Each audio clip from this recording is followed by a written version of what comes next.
আসসালামু আলাইকুম। এমসিকিউ সমাধানের এই পর্বে আমরা সপ্তম অধ্যায় থেকে আরও একটি পর্ব কন্টিনিউ করব। আমাদের এই পর্বের শিরোনাম হচ্ছে বিশেষ ধরনের রাসায়নিক বিক্রিয়া রেডক্স ও নন রেডক্স বাদে, অর্থাৎ আমাদের সপ্তম অধ্যায়ের শিরোনাম রাসায়নিক বিক্রিয়া।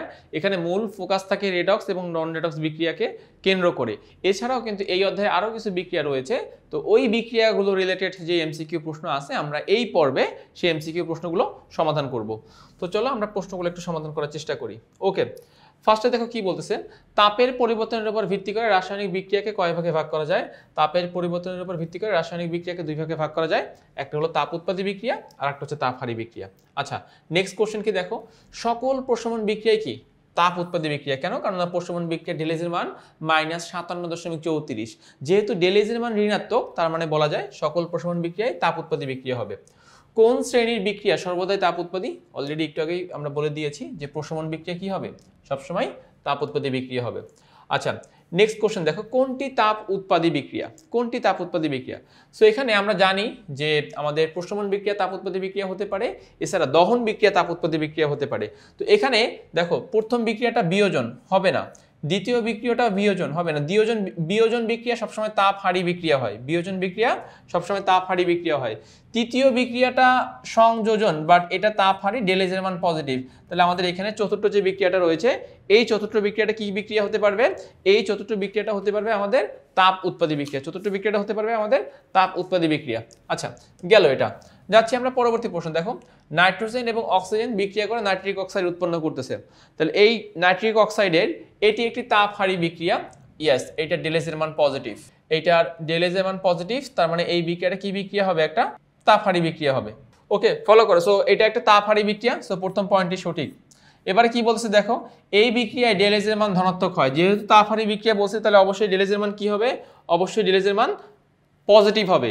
বিক্রিয়া চলাকালীন 180 কিলোজুল তাপ শোষিত হয়। যেহেতু শোষিত কথাটা বলছে, শোষিতটা খুব সুন্দর একটা শব্দ, তাপ সে শোষণ করবে, তাপ সে শোষণ করবে। তার মানে 3 নাম্বারটাও সঠিক। তাহলে আমরা এটার ঘ নাম্বার, এই প্রশ্নের সঠিক অ্যান্সার কত হবে? এই প্রশ্নের সঠিক অ্যান্সার হবে ঘ নাম্বার। ওকে, সো আশা করছি তোমরা এইটুকু পয়েন্ট বুঝতে পেরেছো। আমরা যাচ্ছি এর পরবর্তী অংশে।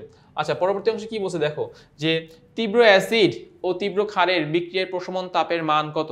তো এটার ঘ নাম্বার যে অপশনটি, -57.34 কিলোজুল, -57.34 কিলোজুল। আচ্ছা, গেল এটা। নাইট্রোজেন এবং অক্সিজেন বিক্রিয়া করে নাইট্রিক অক্সাইড উৎপন্ন করতেছে। এই বিক্রিয়ায় ডেলেজের মান কত? ফার্স্ট অফ অল ডেলেজের মান পজিটিভ, যেহেতু বিক্রিয়াটা তাপহারী, তার মানে এখানে পজিটিভ একটাই অপশন রয়েছে, পজিটিভ 180 কিলোজুল। এটা এখানকার সঠিক অ্যান্সার। ওকে, যাচ্ছি পরবর্তী প্রশ্নে। দেখো, পরবর্তী প্রশ্নে কি বলতেছে, যে নাইট্রোজেন এবং হাইড্রোজেন বিক্রিয়া করে অ্যামোনিয়া প্রস্তুত করতেছে। এই বিক্রিয়ায় ডেলেজের মান কত? এই বিক্রিয়া যেহেতু ডেলেজ চেয়েছে, তাহলে ডেলেজ কত হবে? -92 কিলোজুল, -92 কিলোজুল। নাইট্রোজেন এবং হাইড্রোজেনের বিক্রিয়ায় 92 কিলোজুল তাপ শক্তি উৎপন্ন হয়। আচ্ছা, নাইট্রোজেন এবং অক্সিজেন বিক্রিয়া করে নাইট্রিক অক্সাইড উৎপন্ন করেছে। এই বিক্রিয়ায় কত কিলোজুল তাপ শোষিত হবে? তাহলে কত কিলোজুল তাপ শোষিত হবে? 180 কিলোজুল তাপ শোষিত হবে। তাপ শোষিত হওয়া মানে কি বলতো? তাপ শোষণ হওয়া মানে বিক্রিয়াটা তাপহারী। আচ্ছা, কোনো বিক্রিয়াকে একমুখী করার উপায় কি? কোনো বিক্রিয়াকে একমুখী করার উপায় কি? বিক্রিয়ক অপসারণ করে তাপ প্রয়োগ করে যে কোনো একটি উৎপাদ অপসারণ করে। এটা সত্য, যে কোনো একটি উৎপাদ অপসারণ করে। অর্থাৎ ফর এক্সাম্পল ধরো এ আর বি বিক্রিয়া করে সি আর ডি তৈরি করতেছে। তাহলে আমি যদি বিক্রিয়া পাত্র থেকে সি কে অথবা ডি কে সরিয়ে ফেলি, সি অথবা ডি এর যে কোনো একটা সরিয়ে ফেলি, তাহলেই কিন্তু আমি যে কোনো একটি উৎপাদকে অপসারণ করতে পারলাম। তো এখান থেকে আমি এটাকে অ্যান্সার হিসেবে নিতে পারি। আচ্ছা, তো গেল এইটুকু আমার। আমি যাচ্ছি আমাদের পরবর্তী যে অংশগুলো রয়েছে সেই অংশে।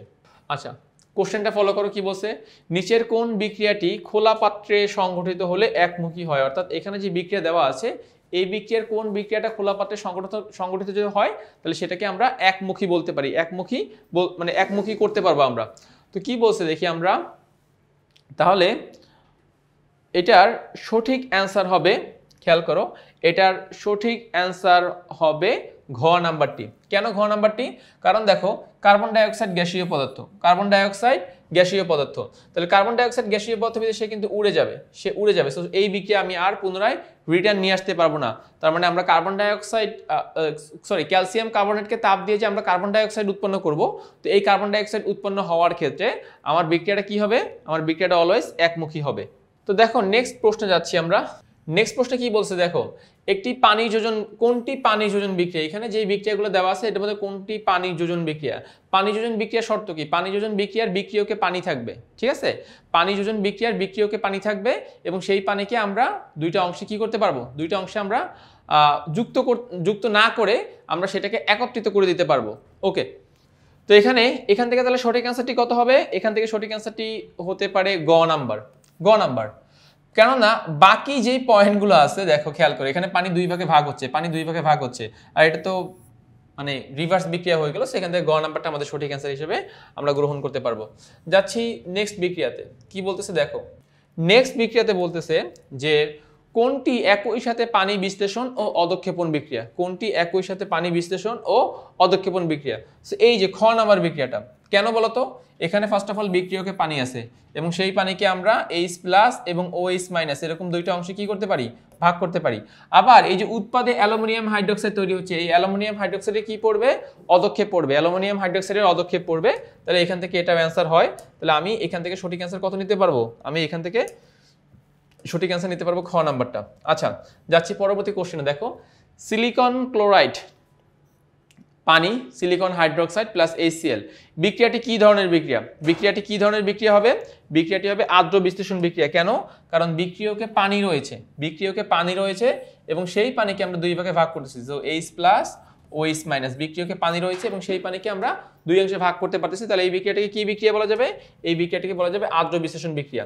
নেক্সট কি বলছে দেখো, সিলিকন ক্লোরাইড পানির সাথে বিক্রিয়ায় কি উৎপন্ন হয়, সিলিকন ক্লোরাইড পানির সাথে বিক্রিয়া করে সিলিকন হাইড্রোক্সাইড উৎপন্ন করতে পারে, সিলিকন হাইড্রোক্সাইড SiOH4। আচ্ছা, সো এখানে বিক্রিয়াটা তো একটু আমি দেখিয়েছিলাম, অথবা এখানে আরেকবার দেখে নাও, সিলিকন ক্লোরাইড প্লাস পানি H2O পানি, তাহলে পানির যে OH প্রান্ত, সেই OH প্রান্ত সিলিকনের সাথে গিয়ে উৎপন্ন করবে কি SiOH4 এখানে তৈরি করতে পারবে। ওকে, গেল। এবারে বলছে কি দেখো, আর্দ্র বিশ্লেষণ বিক্রিয়া হতে সিলিকন ক্লোরাইড এবং পানির মধ্যে সংঘটিত হয়, মানে আর্দ্র বিশ্লেষণ বিক্রিয়া সিলিকন ক্লোরাইড এবং পানির মধ্যে সংঘটিত হয়, এটা সত্য। আচ্ছা, নেক্সট অদ্রবণীয় যৌগ উৎপন্ন হতে পারে, ইয়েস এটাও সত্য, অনেক সময় হয় এরকম দেখা যায় যে যদি অ্যালুমিনিয়াম থাকে তাহলে সেই অ্যালুমিনিয়াম যুক্ত হতে পারে, অ্যালুমিনিয়াম ক্লোরাইড ও পানির বিক্রিয়ায় অদক্ষেপণ বিক্রিয়া আছে, এটাও সত্য। তো এখানে অ্যালুমিনিয়াম ক্লোরাইড এবং পানি এর বিক্রিয়া কি বিক্রিয়া হবে, এর বিক্রিয়া অদক্ষেপণ বিক্রিয়া, মানে এই বিক্রিয়াটাকে আমরা অদক্ষেপণ বিক্রিয়া বলতে পারবো। আচ্ছা, তো তাইলে এখানে তিনটাই সঠিক, ঘ নাম্বার তিনটাই সঠিক, এখান থেকে আমরা ঘ নাম্বারটিকে অ্যান্সার হিসেবে নিতে পারবো। তো দেখো আমাদের নেক্সট প্রশ্ন কি বলতেছে যে magnesium oxide plus HCl = magnesium chloride plus পানি, তো এই বিক্রিয়াটিকে আমরা কি বিক্রিয়া বলতে পারবো। নাম্বার 1 দেখো এখানে বলতেছে যে এই বিক্রিয়াটি তাপ উৎপাদী বিক্রিয়া, তো যেহেতু আমরা এই বিক্রিয়াটিকে প্রশমন বিক্রিয়া বলতেছি বা প্রশমন বিক্রিয়া বলতে পারবো, অতএব তাহলে এই বিক্রিয়াটিকে তাপ উৎপাদী বিক্রিয়া বলা যাবে। ঠিক আছে, তাহলে ফার্স্ট কথা হচ্ছে এটা তাপ উৎপাদী বিক্রিয়া হবে প্রশমন বিক্রিয়ার জন্য, জারণ বিজারণ বিক্রিয়া নয়, কেননা প্রশমন বিক্রিয়া একটি নন রেডক্স বিক্রিয়া, এজন্য এই বিক্রিয়াটিকে জারণ বিজারণ বিক্রিয়া বলা যাবে না। আর 3 নাম্বার তো বললাম যে প্রশমন বিক্রিয়া যেহেতু এটা ক্ষারক এবং অ্যাসিড বিক্রিয়া করে লবণ পানি তৈরি করতেছে, সো 1 এবং 3 যেহেতু সঠিক, তাহলে এখান থেকে সঠিক অ্যান্সার কত হবে, এখানে সঠিক অ্যান্সারটি হবে খ নাম্বার। আচ্ছা, যাচ্ছি আমরা নেক্সট কোশ্চেনে, দেখো নেক্সট কোশ্চেনটা কি বলতেছে যে বেরিয়াম হাইড্রোক্সাইড সালফিউরিক অ্যাসিড বিক্রিয়া করে বেরিয়াম সালফেট প্লাস পানি তৈরি করতেছে, তো এই বিক্রিয়াটি ফার্স্ট অফ অল তাপ উৎপাদী, ইয়েস তাপ উৎপাদী, এটা সত্য। এই বিক্রিয়াটি কি বিক্রিয়া হবে, এই বিক্রিয়াটি হবে একটি তাপ উৎপাদী বিক্রিয়া। নাম্বার 2 এটা বলতেছে প্রশমন বিক্রিয়া, দেখো যেহেতু এটা একটা ক্ষারক প্লাস অ্যাসিড বিক্রিয়া করে লবণ পানি তৈরি করেছে, এটা প্রশমন বিক্রিয়া। আর নাম্বার 3 এটা অদক্ষেপণ বিক্রিয়া, কেন, কারণ এখানে এই যে বস্তু বেরিয়াম সালফেটের অদক্ষেপ তৈরি হবে, তার মানে এখানে সঠিক অ্যান্সার কত হবে, এখানে সঠিক অ্যান্সারটি হবে ঘ নাম্বার, তাপ উৎপাদী প্রশমন প্লাস অদক্ষেপণ। তাহলে এটা কিন্তু একটা এক্সেপশনাল বিক্রিয়া, যেটা কিন্তু একই সাথে অদক্ষেপণ এবং একই সাথে প্রশমন উভয় বিক্রিয়ার শর্তকে সে ফিল আপ করছে, উভয় বিক্রিয়ার শর্তকে সে ফিল আপ করছে। আচ্ছা, নেক্সট ওয়ান দেখো, সাধারণ অবস্থায় X যৌগের সাথে পানির বিক্রিয়া করে সাদা অদক্ষেপ সৃষ্টি করে, যৌগটির আণবিক ভর 133.5, তাহলে আমরা এখান থেকে একটা তথ্য পাচ্ছি। নেক্সট কোশ্চেন, এটি কি ধরনের বিক্রিয়া, 103 নাম্বার প্রশ্ন বলতেছে এটি কি ধরনের বিক্রিয়া, তাহলে এটা হবে কি বিক্রিয়া বলতো, এটা হবে আমাদের আর্দ্র বিশ্লেষণ বিক্রিয়া। কেন, কারণ এই বিক্রিয়ায় পানি আছে, এই বিক্রিয়ায় পানি আছে এবং সেই পানিকে আমরা দুই ভাগে ভাগ করতে পারি, একটা হবে H+ আর একটা হবে কি, আর একটা হবে OH-, যেহেতু আমরা পানিকে দুই ভাগে ভাগ করতে পারি, তাহলে এটা হবে আমাদের কি বিক্রিয়া, এইটা হবে আমাদের আর্দ্র বিশ্লেষণ বিক্রিয়া। যাচ্ছি পরবর্তী অংশে, দেখো পরবর্তী অংশে বলতেছে বিক্রিয়াটি বলতো নন রেডক্স বিক্রিয়া সত্য। বিক্রিয়াটি পানি যোজন অবশ্যই না, যেহেতু আমি আগের বিক্রিয়ার অপশনেই বলতেছি এটা আদ্র বিশ্লেষণ বিক্রিয়া, তাহলে সেটা কখনোই পানি যোজন বিক্রিয়া হবে না। আর নাম্বার 3 এটা একটা অদক্ষেপণ বিক্রিয়া। তাহলে 1 এবং 3 সঠিক, 1 এবং 3 সঠিক। তাহলে আমাদের একটু মিলাতে হবে যে 1 এবং 3 এর সাথে কত মিলতেছে। তো দেখো আমাদের পরবর্তী পৃষ্ঠায় আমাদের অ্যান্সার রয়েছে 1 এবং 3। আমরা এটা মনে রাখবো 1 এবং 3 নাম্বারটি এখানে সঠিক ছিল। ওকে দেখো তাহলে 1 ও 3 যেহেতু সঠিক, তাহলে এখান থেকে কত হবে? এখান থেকে হবে খ নাম্বার। 1 ও 3 সঠিক, তার মানে এখান থেকে আমরা অ্যান্সার পাচ্ছি খ নাম্বার। আমরা যাচ্ছি নেক্সট প্রশ্ন, দেখো 105 নাম্বার। 105 নাম্বারে কি বলতেছে যে নাইট্রোজেন এবং হাইড্রোজেন বিক্রিয়া করে অ্যামোনিয়া তৈরি করতেছে। নাইট্রোজেন এবং হাইড্রোজেন বিক্রিয়া করে অ্যামোনিয়া তৈরি করতেছে। তাহলে এই বিক্রিয়ার ক্ষেত্রে দেখো তাপ উৎপন্ন হয়। প্রথম পয়েন্টটা সঠিক, প্রথম পয়েন্টটা সঠিক। কেন?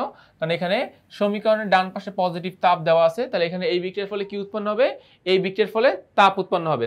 নাম্বার 2, প্রয়োজনীয় চাপ 200 থেকে 250 অ্যাটম, এটাও সঠিক, 200 থেকে 250 অ্যাটম। আর নাম্বার 3, বিক্রিয়া সংগঠনের তাপ 300 ডিগ্রি সেলসিয়াস, এইটা না। এই বিক্রিয়া সম্পন্ন করতে হলে অ্যারাউন্ড 450 থেকে 550 ডিগ্রি সেলসিয়াসের মতো একটা তাপ প্রয়োজন হবে এবং এফি প্রভাবকের উপস্থিতিতে বিক্রিয়াটা সম্পন্ন করতে হবে। সো 1 এবং 2 সঠিক যেহেতু, তাহলে আমাদের সঠিক অ্যান্সারটি কত হবে? আমাদের সঠিক অ্যান্সারটি হয়ে যাচ্ছে ক নাম্বার। ওকে, তো তাহলে আমি আশা করছি তোমরা এইটুকু অ্যান্সার বুঝতেছো বা বুঝতে পেরেছো। আমরা যাব আমাদের পরবর্তী যে প্রশ্নগুলো আছে সেগুলোতে। দেখো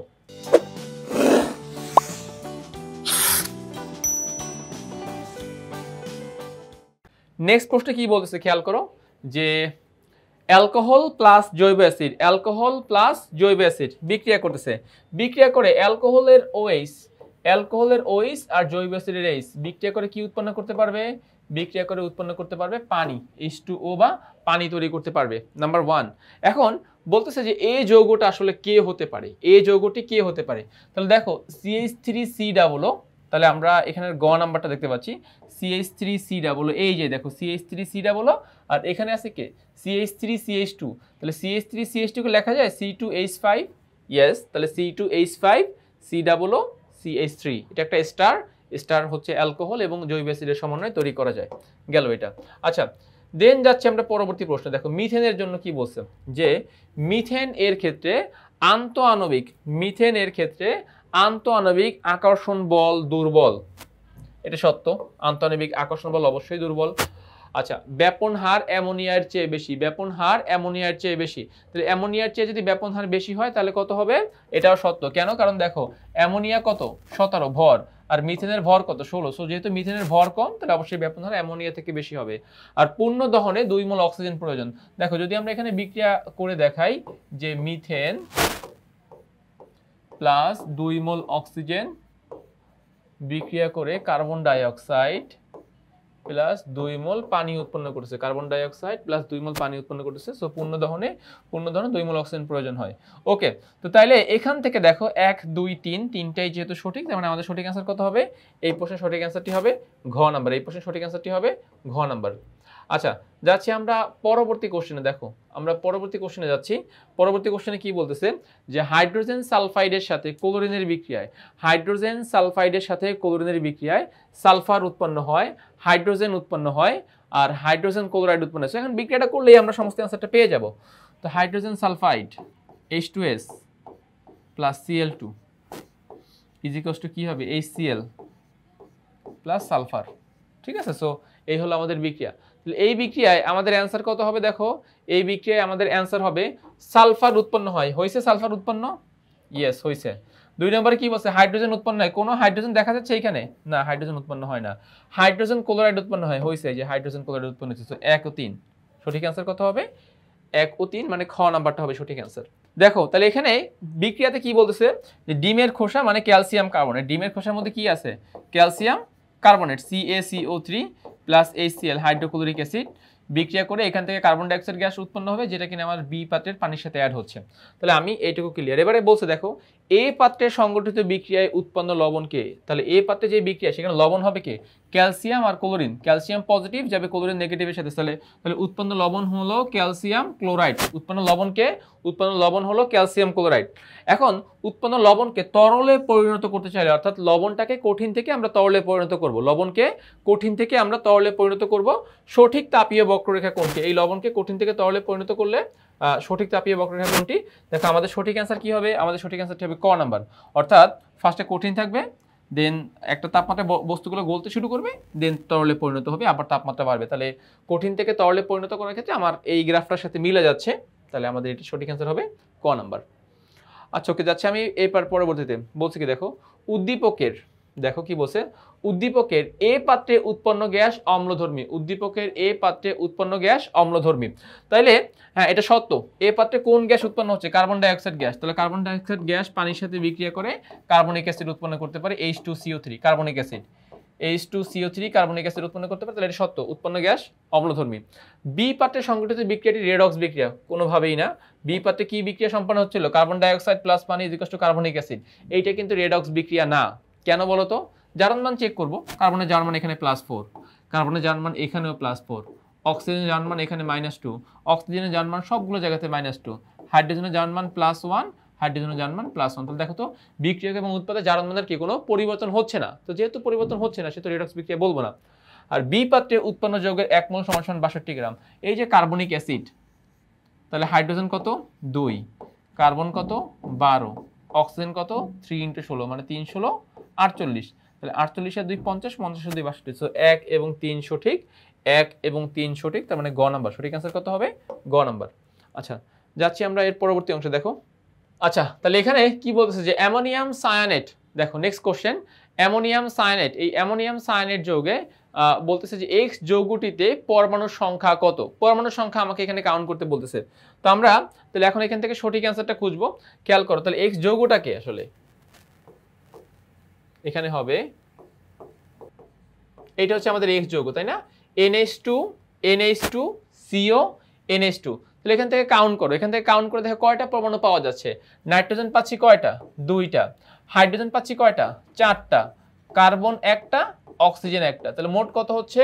মোট আমাদের অ্যান্সার আসতেছে 4 আর 2 6 আর 2 8। তাহলে আমাদের সঠিক অ্যান্সার কত হবে? এখান থেকে আমাদের সঠিক অ্যান্সারটি হবে ঘ নাম্বার, সঠিক অ্যান্সারটি হবে ঘ নাম্বার। আচ্ছা গেল, এবারে যাচ্ছি আমরা পরবর্তী প্রশ্নে। পরবর্তী প্রশ্নে কি বলেছে দেখো, aluminium nitrate plus sodium hydroxide বিক্রিয়া করে ওয়াই এবং সোডিয়াম নাইট্রেট উৎপন্ন করতেছে। বলতেছে যে বিক্রিয়াটিতে এ এর মান কত, অর্থাৎ আমি যে ব্যালেন্স করব, এই ব্যালেন্স করার ক্ষেত্রে আমার এ এর মানটা কত হতে পারে।